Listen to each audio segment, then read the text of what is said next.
I've been passionate about research for a very long time.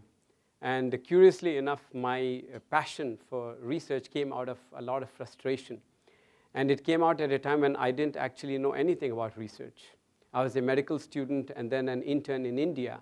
And what I was disappointed by was the kind of medicine I was doing. We were doing presumptive diagnosis.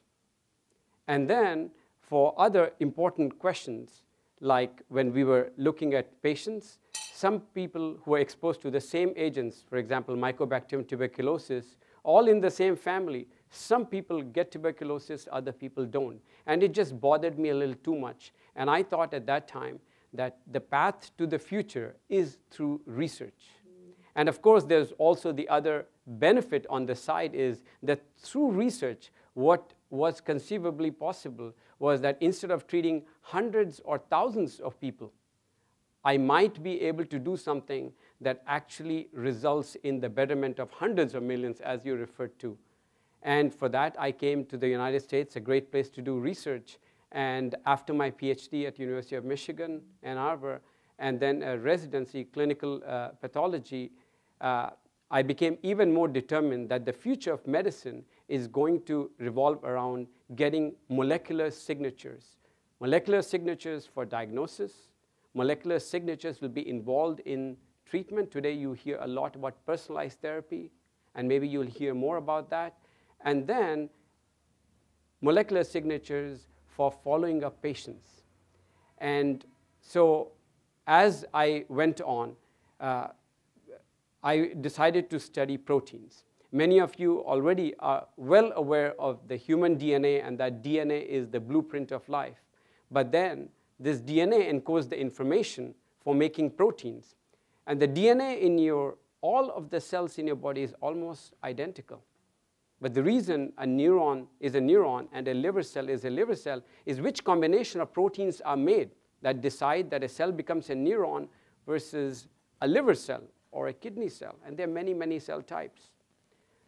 So what we are using these technologies for is to study cancer. And there, the major questions that we are asking are, first is to find these dysregulated proteins, proteins that are misbehaving in cancer, because that's where you know that many companies and other academic groups are trying to do drug discovery, but as patients come in different patients, we have different proteins being dysregulated, different pathways. We need to understand them for each patient. So that is one of our goals, how to find these proteins that should be targeted in an individual. And the other is early detection of cancer. And for that, we have to know what is it that cancer cells are making that normal cells are not making.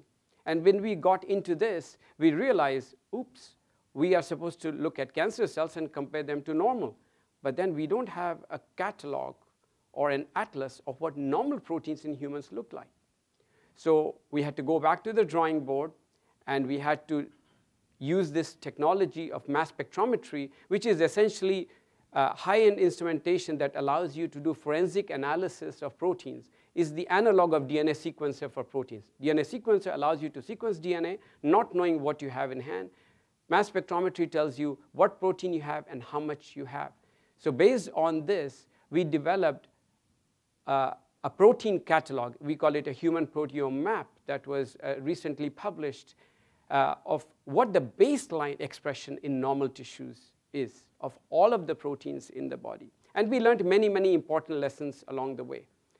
But that's good. We want to push this further because these technologies are so robust and so sensitive and so high throughput today that what we are able to achieve today for the proteome was done at a very small fraction of the cost that it took to sequence, to put together the first draft map of the human genome. More than 10 years ago, it cost about $3 billion to do the first map. Here we are talking a very small fraction. So we have powerful technology, and what we're excited about are the new developments.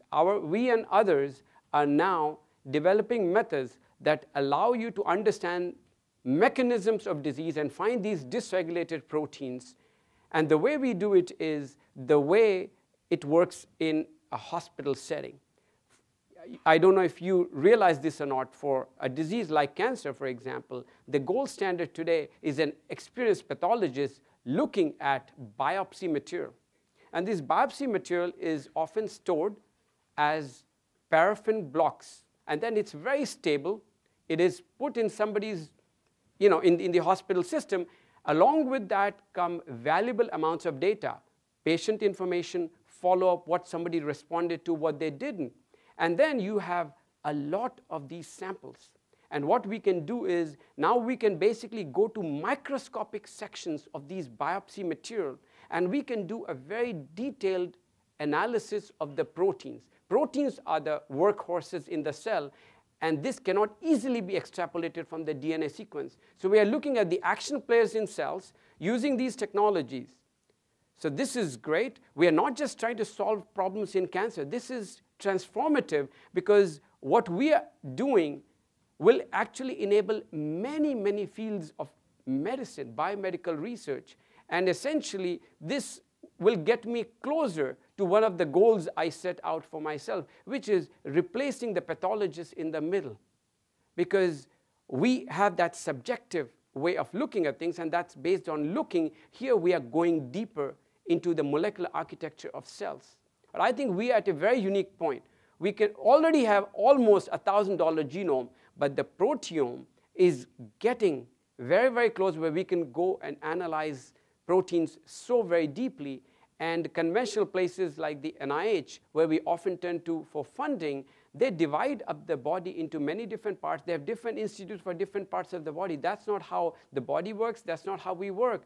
But that's how those constructs already exist. And we have to break them. It will take time. But I think in the meantime, we keep pushing to try to do this kind of research, where we can not just solve the problem of cancer, or some cancer that we are working on, but go across the gamut of medicine. Anytime you have a biopsy and you would like to find from the source material, the disease tissue, what is going wrong.